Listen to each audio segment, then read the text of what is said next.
Good evening, everybody. I'm Aurora Brown, and tonight I'm starting my social distancing project of reading aloud, something I've been actually thinking about doing for a while. I think I'm going to start off a little bit slow, and I'm just going to read one of the stories from one of my favorite books when I was a kid called Folk Tales Children Love. I think this is reversed. I think this is like a mirror camera, so I might not be able to read that. I had this book when I was a child, and my grandmother read it to me.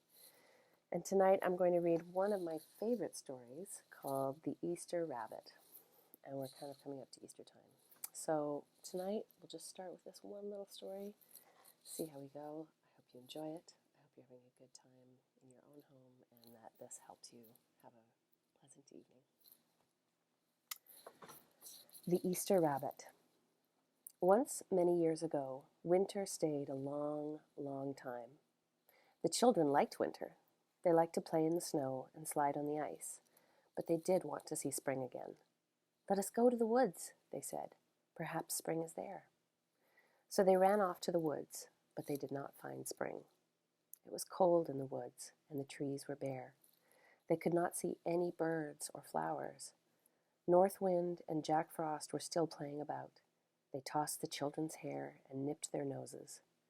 "Spring has not come yet," said the children sadly, and went back to their homes.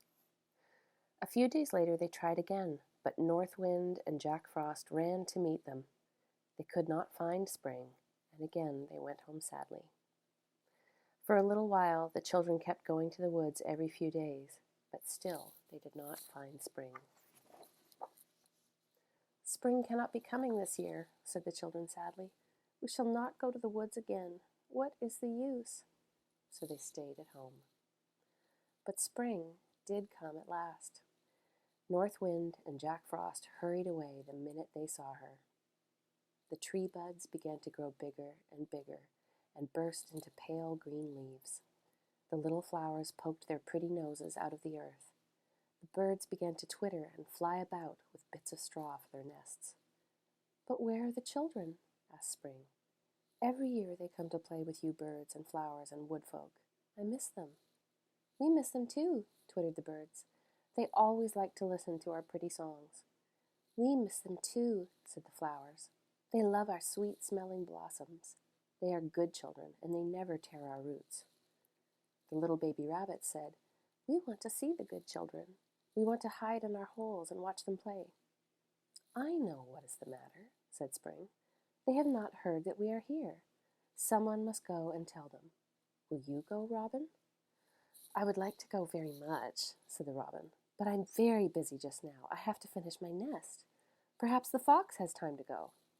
"Oh, I would go gladly," said the fox, "but the grown-up people do not like me. They would say I came to steal their chickens." "You are right about that," said Spring. "Black Bear, won't you go?" Here's some illustrations. This is Spring, and she's talking to the black bear. And here she is down here talking to the robin. "I am very sorry," said Black Bear, "but the children are afraid of me. Besides, you know that I sleep all winter and have had nothing to eat. Now I am very thin and very hungry. I have to eat and eat all day long." "But the rabbit would be a good one to send. Children always love rabbits."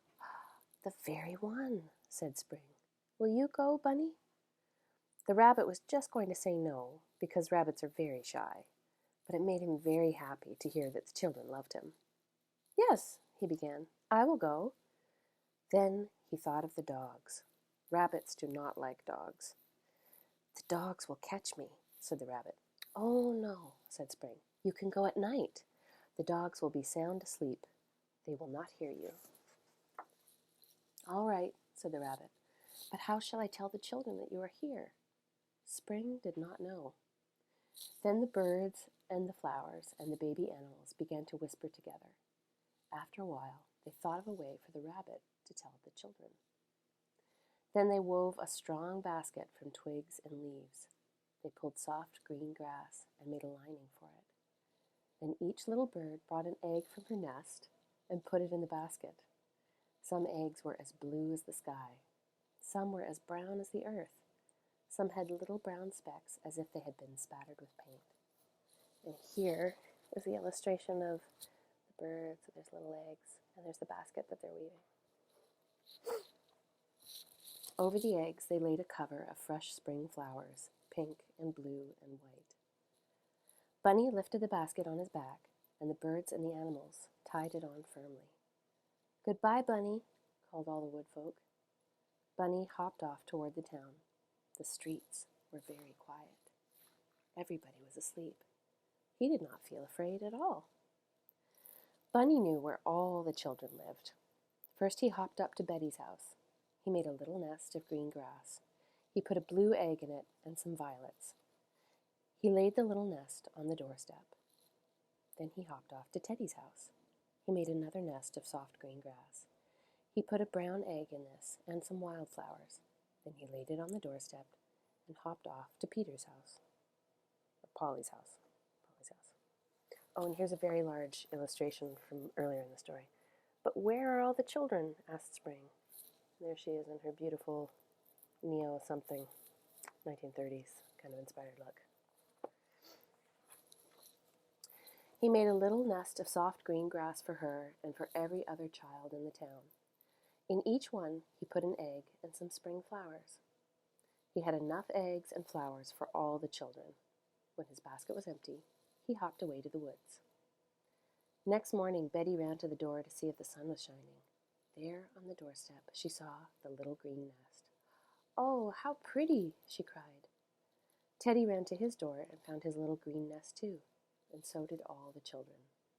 "Spring has come! Spring has come!" they called to one another. "See, here are the rabbit's footprints. The good bunny came to tell us that spring is here." And they ran off to the woods as fast as they could go. They listened to the pretty songs of the birds, and they smelled the sweet spring flowers.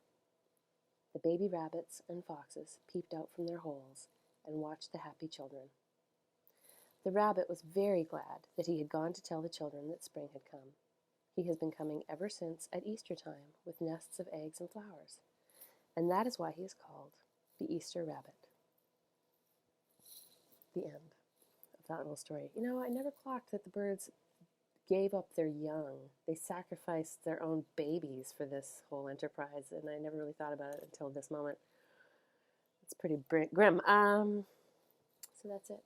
That's our first story, the Easter rabbit. I hope it's tales of somebody coming to town while everybody's inside and giving them hope. Gives you a little bit of hope in this time.